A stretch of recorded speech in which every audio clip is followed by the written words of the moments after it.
मलिक मोहम्मद शेख से दर्जा दी और ये मैं वजह हाथ से बटेरा ना निकलना है यार थोड़ा सा पीछे हो जाओ बात बात तो मैं नहीं करेगा मैं बटेरा पे ट्रेड करेगा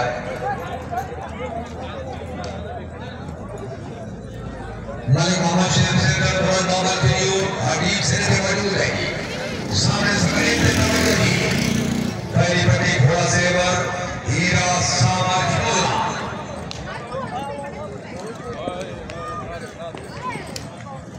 जी दोनों और दोनों किले चार जनाब के सामने मलिक मोहम्मद शेख से घोड़ा दौलत चली और घोड़ा सेवर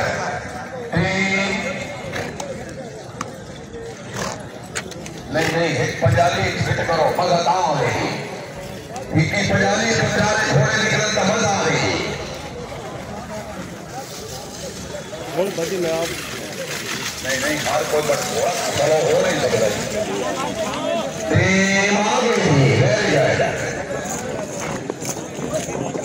पहली पट्टी घोड़ा सेवर 8 नंबर दोनों आज जो साल में से मर्जना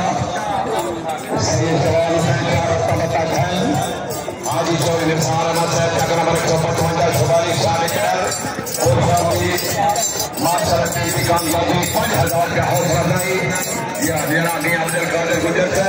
जनाब क्या हाल है